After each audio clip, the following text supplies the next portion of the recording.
नमस्कार साथियों, कैसे हैं आप सभी लोग। हम लेके आए हैं आज एक वैकेंसी जो कि एम्स की रहने वाली है और जोधपुर से है।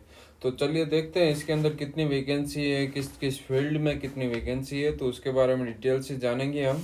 अंत तक हमारे साथ वीडियो में बने रहिए, पूरी जानकारी मिलेगी इसके अंदर। और प्लीज़ हमारे चैनल को सब्सक्राइब ज़रूर कर ले ताकि नेक्स्ट वीडियो आए या फिर उससे भी नेक्स्ट वीडियो आए वो आपका उसका जो अपडेट है वो आपको टाइम टू टाइम मिलता रहे। तो चलिए शुरू करते हैं इसके अंदर क्या अपडेट है। तो जैसा कि आप देख सकते हैं, all India institute of medical science और जोधपुर है, बासनी फेज 2 जोधपुर।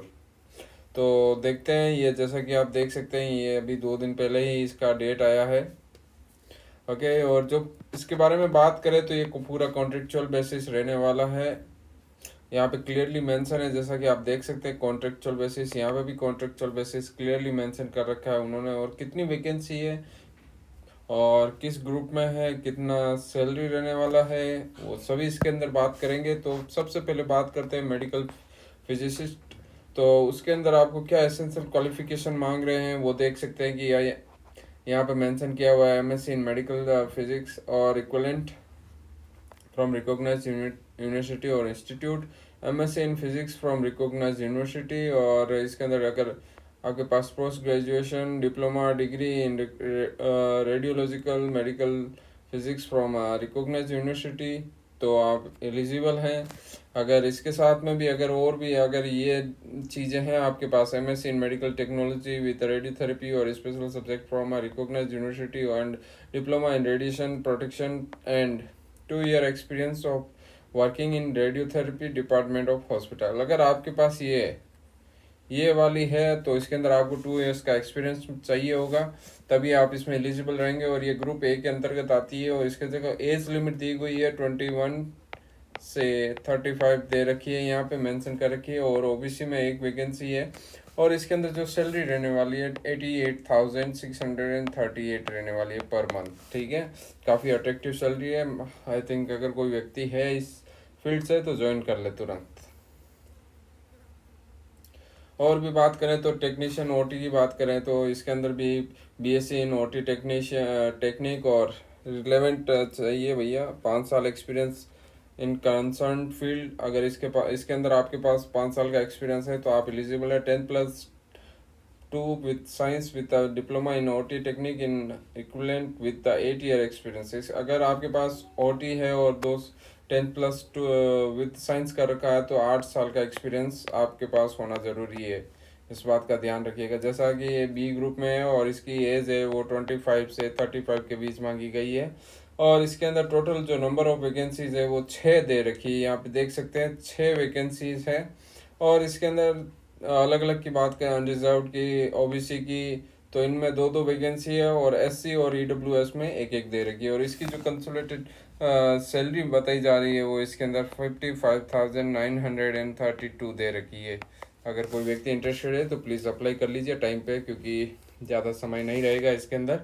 और बात करें रेडियोग्राफर रेडियोथेरेपी टेक्नीशियन ग्रेड 2, तो इसके अंदर भी बीएससी नर्सिंग है, बीएससी दे रखी है ऑनर। 3 साल का कोर्स होना ज़रूरी है, रेडियोथेरेपी या radiology from a recognised university. ठीक है, और डिप्लोमा इन रेडियोथेरेपी रेडियोलॉजी में है अगर आपके पास तो 2 साल का एक्सपीरियंस इसमें मेंशन कर रखा है। डिजायर्ड क्या है इसके अंदर, ability to use computer, hand on experience in office application, spread sheet and presentation. तो ये आपके इसका जो हुनर है वो आप में होना चाहिए तो आप एलिजिबल हैं। और बी ग्रुप में आती है वैकेंसी 21 से, इसके अंदर 35 एज लिमिट दे रखी है। ओबीसी में है इसकी एक वैकेंसी। और वो जो भी भाई है अपने ओबीसी में वो अप्लाई कर ले। और इसके अंदर जो सैलरी रहने वाली है आप लोगों की तो इसके अंदर 55,932 रहने वाली है पर मंथ। एज यहाँ पे मेंशन कर रखा है, इसमें हम क्या ही बताएं अलग से। तो परफ्यूजनिस्ट की बात करें तो उनके पास में बीएससी डिग्री होनी ज़रूरी है और सर्टिफिकेट इसी परफेक्ट फील्ड में होना ज़रूरी है। और साथ ही साथ बात करें तो इंस्टीट्यूट या फिर association authority such as association of thoracic and vascular surgeons of India after training in a center with at least 1 year experience in clinical profession। तो ये चीज़ आपके पास में होनी चाहिए, 1 साल का एक्सपीरियंस होना ज़रूरी है इसके अंदर, working experience in clinical profession. और ये चीज़ क्लियरली मेंशन कर रखी है यहाँ पे, नॉट एग्जिस्टिंग 30 ईयर्स, ठीक है, यहाँ पे मेंशन कर रखा है। ओबीसी के अंदर इसके अंदर एक वैकेंसी दे रखी है ओबीसी के अंदर। और सैलरी की बात करें तो सैलरी यहाँ पर भी सेम बताई गई है, 55,932, ठीक है। यहाँ लैब टेक्नीशियन की बात करें तो लैब टेक्नीशियन भी बहुत है हमारे यहाँ पे। तो बीएससी नर्सिंग होनी, BSc in medical lab technology होनी जरूरी, टेक्नोलॉजी, और इसके अंदर 2.5 ईयर का एक्सपीरियंस है, मांग रहे हैं। इस सेम फील्ड के अंदर होना जरूरी है। अगर आपने diploma in medical lab technician की हुई है तो 8 साल का एक्सपीरियंस इसके अंदर मैंडेटरी मांगा गया है। और सैलरी की बात करें तो 55,932 पर मंथ दे रखी है। और वैकेंसी इसके अनरिजर्व में एक ही है, तो जल्दी से जल्दी अप्लाई कर लें। और पंचकर्मा टेक्नीशियन की बात करें तो यहाँ पे देख सकते हैं कितनी इसके अंदर डिप्लोमा सर्टिफिकेट कोर्स मांगा गया है। 1 साल का मिनिमम 1 साल का ड्यूरेशन होना जरूरी है, वो भी रिकॉग्नाइज्ड है। 5 ईयर एक्सपीरियंस इसके अंदर मांगा गया है अच्छे खासे हॉस्पिटल में, तो इस बात का भी ध्यान रखिएगा। इसमें 33 साल मेंशन की गई है एज, और एक वैकेंसी है अनरिजर्व में, और 40,290 रुपीज़ पर मंथ इसके अंदर सैलरी मेंशन कर रखी है, ध्यान रखिएगा दोस्तों। और टेक्नीशियन या डायलिसिस की बात करें तो डायलिसिस, डिग्री इन डायलिसिस और diploma in dialysis with 2 year course from recognised hospital, और वो भी आपके साथ में इसमें एक्सपीरियंस होना इम्पोर्टेंट है, ठीक है ना। और इसके साथ में इसके अंदर एज जो मेंशन करेगी 35 ईयर्स है एग्जिस्ट, और 2 सीटें हैं, यूआर में एक और एससी में एक दे रखी है। सैलरी इसके अंदर 55,932 मेंशन कर रखी है, देख सकते हैं 55,932। और कैथ लैब टेक्नीशियन की बात करें तो उनके पास में भी साइंस 10+2 इन साइंस और सर्टिफिकेट कोर्स होना ज़रूरी है। Diploma in cardiology lab investigation consisting of ECG holder and TMT candidate trend in echocardiography is preferable. ध्यान रखिएगा, ये चीज़ आपके पास में होना ज़रूरी है, तभी आपको एंट्री मिलेगी। ये सी ग्रुप में है और इसके अंदर 36 एज मैक्सिमम मेंशन की गई है और एक सीट है वो, ठीक है। और सैलरी यहाँ पे जो आपकी रहने वाली है 40,290 पर मंथ। और आगे देखते हैं तो एक और वैकेंसी यहाँ पे मेंशन करके फिजियोथेरेपिस्ट की। फिजियोथेरेपिस्ट की बात करें तो 10+2 in science physics chemistry and biology होनी जरूरी है। Bachelor degree in physiotherapy recognised university होनी जरूरी है, और 2 साल का एक्सपीरियंस होना भी बहुत ज़रूरी है। और बी ग्रुप में है ये, और 21 to 30 यहाँ पे एज लिमिट बताई गई है। और टोटल इसके अंदर जो वैकेंसी है 10 बता रखी है, जैसे कि आप देख सकते हैं। अनरिजर्व के अंदर 6 वैकेंसी दे रखी है, ओबीसी के अंदर 2, एससी के अंदर 1, ईडब्ल्यूएस के अंदर 1 दे रखी है। और जो इसकी सैलरी है वो 55,932 मेंशन कर रखी है। तो इसके हिसाब से आप जो भी व्यक्ति एलिजिबल है तो अप्लाई कर लें, बेस्ट रहेगा। ओके, और ज़्यादा समय भी नहीं है, अप्लाई कर ले, तुरंत अप्लाई कर ले, किसी प्रकार की देरी ना करें कि आज कर लेंगे कल कर लेंगे, वो इस प्रकार की होड़ में ना रहें। और साथ ही साथ प्लीज़ हमारे चैनल को भी सब्सक्राइब ज़रूर करें, बहुत इंपॉर्टेंट है हमारे लिए।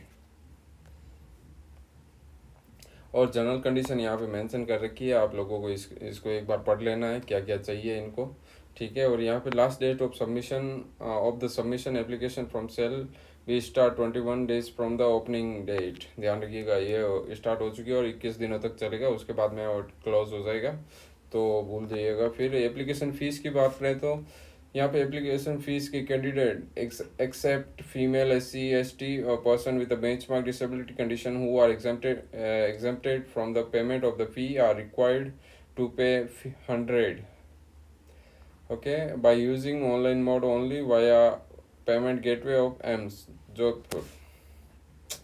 तो इस चीज़ को आप ध्यान रख लीजिएगा। और एक और चीज़ यहाँ पे मेंशन कर रखी है, ये जो भी वो तो मेनली बहुत इंपॉर्टेंट है। Application fee once remitted shall not be refunded under any circumstance even if rejection of application due to ineligible for the applied post। अगर आप एलिजिबल नहीं है, माना कि आपने अगर ये पोस्ट पे अप्लाई कर दिया और आप अगर एलिजिबल नहीं है उनके रिक्वायरमेंट के हिसाब से, तो ये अगर और आपने पे भी किया है तो उसका वो जो अमाउंट है वो आपको रिटर्न नहीं मिलने वाला है। और एज रिलैक्सेशन की बात करें तो यहाँ पे मेंशन कर रखा है, जिसको मिलनी होगी वो उसके हिसाब से मिलेगा, जो गवर्नमेंट के रूल्स हैं उसके हिसाब से यहाँ पे मेंशन कर रखा है। देखो SC ST के 5 ईयर्स है, OBC की 3 साल है, PWBD की 10 साल है, और PWBD प्लस OBC 13 साल है, PWBD प्लस SC ST 15 साल है। देख सकते हैं आप लोग। और ग्रुप बी के अंदर कुछ कुछ और भी चीज़ें मेंशन कर रखी है, वो एक बार चेक कर लेना, वो बहुत ही इंपॉर्टेंट रहती है। ये नोट 2 1 3 4 काफ़ी सारे दे रखे हैं इन्होंने। और भी बात करेंगे तो इसके अंदर डॉक्यूमेंट्स की, तो ये यहाँ पे मेंशन कर रखे हैं क्या क्या डॉक्यूमेंट्स चाहिए। आप एक बार प्लीज़ इसके थ्रू चले जाइएगा, बहुत इंपॉर्टेंट है। जो जो डॉक्यूमेंट चाहिए इसके अंदर आप ले लीजिएगा, ठीक है। और प्रॉपर तरीके से अप्लाई कीजिए, क्योंकि फीस एक बार सबमिट हो गई तो रिफंड तो कोई चांस नहीं है, ध्यान रखिएगा। यहाँ पे क्लियरली मेंशन किया हुआ है। वार्निंग एक बार ज़रूर चेक कीजिएगा, यूजुअली होती नहीं है बट इसमें है, तो देख लीजिएगा। और एक बार फिर से ये कहना चाहेंगे कि फॉर्म फिल करने से पहले एक बार इसके जो नोट हैं जो इन्होंने मेंशन कर रखे हैं वो पूरे एक बार चेक कीजिएगा, उसी के बाद अप्लाई कीजिएगा। और साथ ही साथ प्लीज़ हमारे चैनल को सब्सक्राइब जरूर करें टाइम टू टाइम, और वीडियो के साथ बने रहिए पूरे अंत तक। और हम यही कहना चाहेंगे कि बेस्ट ऑफ लक जो इस वैकेंसी के अंदर अप्लाई करने वाले हैं। तो मिलते हैं नेक्स्ट वीडियो में, तब तक के लिए थैंक यू।